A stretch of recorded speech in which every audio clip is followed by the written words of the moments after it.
হিন্দুরা যদি গরু না খাইতো গরুর গোস্ত 150 টাকাও বিক্রি হতো না কেজি। আমি হিন্দুর বাচ্চা, ছোটবেলায় দেখতাম আমাদের বাড়িতে অনেক সাধু সন্ন্যাসীরা আসতো, অনেক সাধু সন্ন্যাসী আমার আব্বার কাছে আসতো। আমার আব্বা আবার ওই যে হিন্দু বৌদ্ধ খ্রিস্টান ঐক্য পরিষদ আছে না, ওই হিন্দু বৌদ্ধ খ্রিস্টান ঐক্য পরিষদের কেন্দ্রীয় নেতা আমার বাপ, কেন্দ্রীয় নেতা। জন্মের খাওয়া খায়, জন্মের খাওয়া খায়, তবে গোপনে, প্রকাশ্যে খায় না। ওই দেখেন কুরবানি আসার 1 সপ্তাহ 10 দিন আগেই বন্ধু বান্ধবের দাওয়াত দিয়ে তো এই কুরবানির দিন জামানে কিন্তু রাতে একটু গভীর হলি জামানে যাতে কেউ না দেখে। কি কথা ঠিক না? জোরে বলে। কুরবানির দিন একজন মুসলমান আপনার বাড়ি আইসে কুরবানির দিন তারে গোস্ত দিয়ে, কুরবানির গোস্ত দিয়ে ভাত দিয়েছেন, 2 পিস দিয়েছেন গোস্ত, ফিরে আর 1 পিস দিতে গেল কিনা আর পারতেছি না, আর দিস না। এই হিন্দুর সামনে দিয়ে দেখেন দি 1.5 কেজি 2 কেজি সাইটে দেয় একা। কি কথা ঠিক না? জন্মের খাওয়া খায়। তা গরু খাইলে যদি মুসলমান, তাহলে ওগুলো সবই মুসলমান। কি কথা ঠিক না? গরু খাইলে মুসলমান হওয়া যায় না বাজান। আবার সেনুর মাথা কাটছি বলে আমি মুসলমান হয়ে গেছি এরকমও না। সেনুর মাথা কাটা বোঝেন আপনারা? বোঝেন? আরবিতে বলে সুন্নাতে খতনা, বাংলায় কয় মুসলমানি। আমার আপনার এলাকায় কি কয়? আমার এলাকায় মুসলমানি কয়, কিন্তু গ্রাম এলাকায় গ্রাম্য মহিলারা গ্রাম্য ভাষায় সেনুর মাথা কাটা কয়। আমি শুনেছি একদিন পুকুর ঘাটে শুনি কয় মহিলা কোয়া বলা করতেছে, অমুকির ফুলা সেনুর মাথা কাটছে, অমুকির ফুলা সেনুর মাথা কাটছে। মহিলারা কোয়া বলা করে এরকম। আমার কাছে শুনতে মজা লাগেছিল, এই জন্য আমি কথাটা মাঝে মাঝে কই আর কি।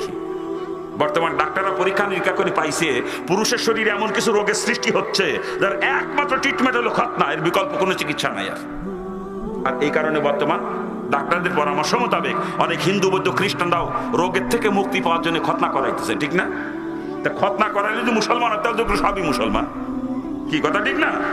ভালো করে বুঝবেন, মুসলমানের ঘরে জন্ম নিয়ে মুসলমান হওয়া যায় না, গরু খাইলেই মুসলমান হওয়া যায় না, খতনা করাইলেই মুসলমান হওয়া যায় না। মুসলমানের সাইজ একটু আলাদা। তাহলে মুসলমান কারে কয় বোঝা দরকার না? কি বোঝা দরকার না?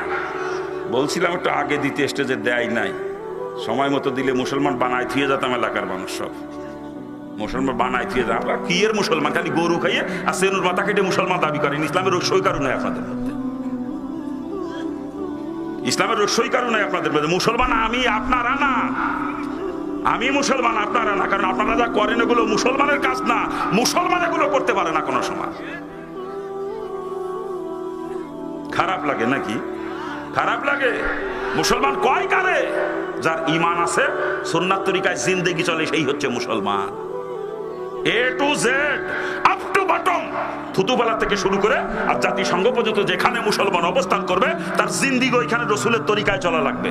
আর সাথে যদি ঈমান থাকে তবেই সে মুসলমান। আর এই কথাটা আল্লাহ কোরআনে পাকে বিভিন্নভাবে বোঝানোর চেষ্টা করেছেন। ইন্নাল্লাযীনা আমানু ওয়া আমিলুস সলিহাত, এই 2টা গুণ যার মধ্যে আছে সেই হচ্ছে মুসলমান।